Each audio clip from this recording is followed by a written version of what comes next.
여러분 혹시 데이트 어플 써보신 적 있나요? 전 그런 거 이 너무 싫어서 새끼한테 입만 벌리면 거짓말. 그저 성적 욕구를 채우기 위해 데이트 어플로 만난 사람이 있다고 칩시다. 여러분은 그 사람과 진지한 연인 사이가 될 수 있다고 생각하시나요? 여기 데이트 어플을 애용하는 두 사람이 있습니다. 마틴이라는 남자와 가브리엘라라는 여자가 오늘의 주인공입니다. 가비와 달리 마틴은 결혼 경험이 있었는데요. 이런 둘에게 공통점이 하나 있다면 바로 같은 데이트 어플을 통해 가벼운 만남을 즐긴다는 것. 이 가벼운 만남에 환멸을 느끼고 있었다는 것. 환멸을 또다시 육체적 관계로 해결하는 악순환에 빠져 있다는 것. 둘은 비슷한 타이밍에 어플의 만남 목적을 원나잇으로 변경했고 운 좋게도 서로의 외모가 마음에 들었던 두 사람은 하트를 주고받으며 만남이 성사되죠. 몇 분 뒤 한 술집, 두 사람은 익숙하게 어색한 인사를 나눕니다. 상대방에 대한 궁금증은 배제된 상투적인 질문과 우리가 구구단을 외우듯 입에 발린 형식적인 대답. 하지만 지난번 만남들과 다른 것은 둘은 지금 상대방과의 대화에서 재미를 느끼고 있었죠. 그리고 두 사람한테 동시에 든 생각. 데이트 어플에서 만난 사람 치고 괜찮네? 둘은 술집을 나와 바로 한 명의 집으로 가던 이전과 달리 인생 세컷, 산책, 야식까지 먹은 후 몇 시간 전과 달리 이번엔 호기심이 첨가된 진지한 대화도 나누게 되죠. 혹시 아기 갖고 싶어요? 그럼요. 근데 결혼은 하기 싫어요. 아 그렇구나. 저는 결혼했었어요. 혹시 사랑에 빠져본 적은 있어요? 있는 것 같아요. 하룻밤의 공허함을 달래기 위해 만났던 마틴과 가비. 둘은 지금 서로에게 호감을 느끼고 있습니다. 둘은 자연스럽게 연인 사이로 발전했습니다. 오랜만에 느껴보는 사랑, 분위기, 설렘, 그리고 일탈. 요새 젊은 것들. 여느 연애 초반 커플들처럼 두 사람은 잠시도 떨어지기 싫었죠. 마틴은 가비에게 제안합니다. 우리 동거할까? 한 달도 안 된 사이에 두 사람은 동거뿐 아니라 가비는 마틴의 부모님도 뵈러 가게 됩니다. 이렇게 서로의 삶에 너무 빠르게 스며든 만큼 기대도 너무 빠르게 커졌던 걸까요? 가비는 마틴의 가족과의 식사에서 마틴 본인 입으로 말해주지 않았던 이야기를 듣게 되는데요. 가비는 이것이 너무 서운했죠. 난 내 여자친구니까 그 정도는 알아도 되잖아. 하지만 마틴의 생각은 달랐습니다. 내 과거에 대해 굳이 알아야 돼? 말하고 싶지 않은 것도 있어. 아니, 난 다 말할 거야. 감정을 주체하지 못한 두 사람, 결국 크게 싸우고 가비가 집을 나갑니다.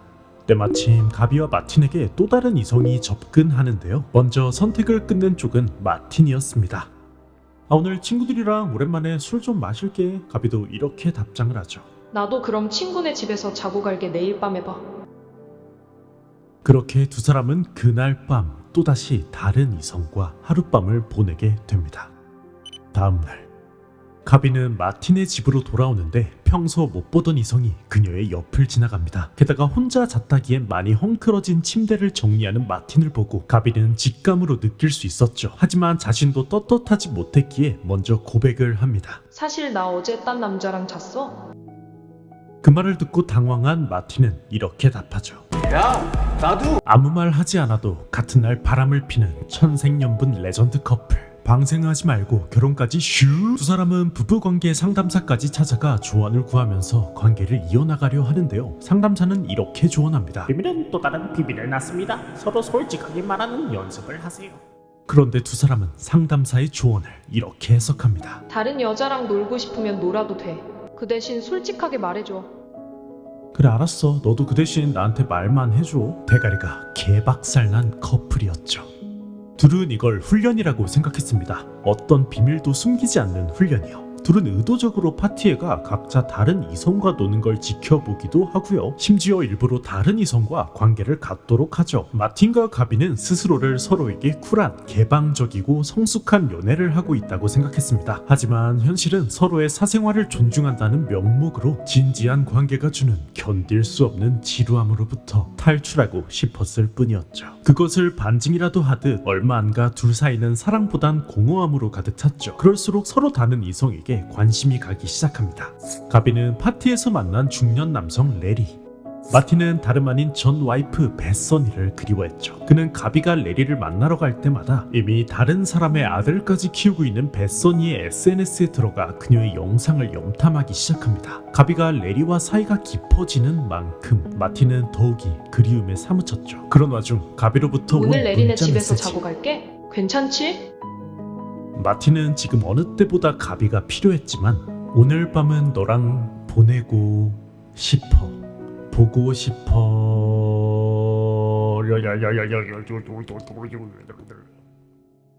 당연하지. 자고 와. 연인 사이의 일반적인 요구도 선을 넘는 일방적인 이기심이 되어 있었습니다. 가비는 그런 것도 모른 채 레리에게 목걸이까지 받으며 그와 시간을 보내고 그날 밤 마틴은 전 와이프 베서니에게 이메일로 장문의 편지를 보내게 됩니다.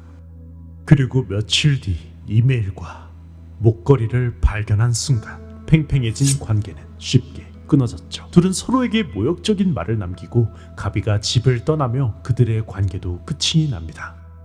마틴의 집을 떠난 가비는 레리를 찾아가고 마틴과 그랬듯 레리의 집에 살며 또다시 그의 삶에 녹아들죠. 그리고 가비는 선택의 기로에 놓입니다. 잠시 유럽에 가야 할 것 같아. 얼마나요? 한 2년 정도? 너도 같이 갔으면 좋겠어. 하지만 아직 마틴에게 미련이 남았던 가비. 마틴, 잠깐 얘기 좀 할 수 있어? 그날 밤 성공한 사업가였던 레리에게 파티는 굉장히 잦았는데요. 그의 딸이 TV가 안 된다며 레리를 찾자 가비에게 너가 가보라며 눈치를 주고 가비가 싫어하는 사람이 파티에 온 것을 보고 자리를 뜨려 하는데 레리가 그녀를 붙잡습니다. 당장 저 여자 내보내요. 안 돼. 꼭 필요한 사람이야. 내가 저 사람 싫어하는 걸 알면서 불렀어요? 애처럼 굴지 마. 공과 사는 구분해야지. 자신을 이해해주지 못하는 레리에게 실망한 가비는 예전처럼 그날 처음 본 남자와 밤을 보내죠. 한편 마틴에게 걸려온 전화. 다름 아닌 전 와이프 베서니가 와 있습니다. 마틴의 이메일을 읽고 베서니가 그를 불러낸 것이었죠. 베서니가 그를 부른 이유는 마틴의 기대와 다르게 좋게 끝내지 못했던 그와의 인연을 예쁘게 매듭짓기 위해서였죠. 그럼 베서니에게 마틴은 묻습니다. 너 지금 행복하니? 그녀는 이렇게 대답하죠. 응, 행복해. 그런데 전혀 재밌지는 않아.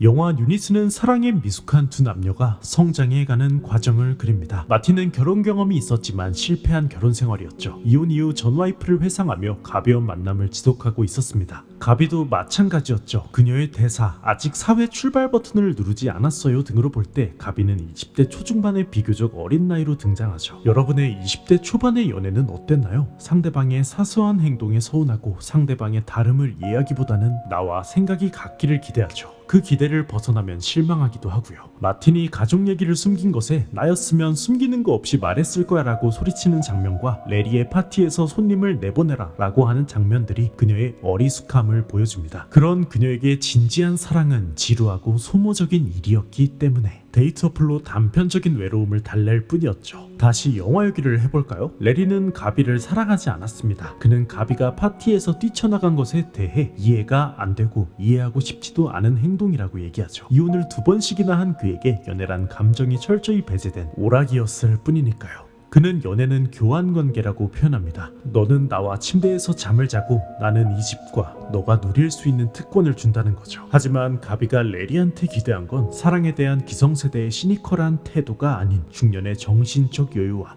안정감이었을 테죠.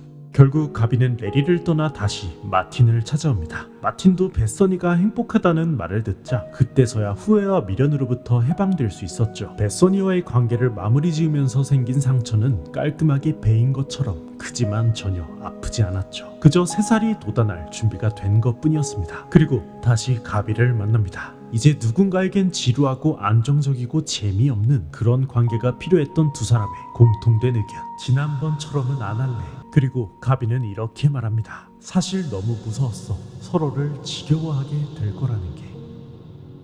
이제 두 사람은 그토록 원치 않았던 재미없고 지루한 관계가 마침내 되었습니다. 여러분의 연애는 어떤가요? 지루한가요? 재밌나요? 발비트였습니다.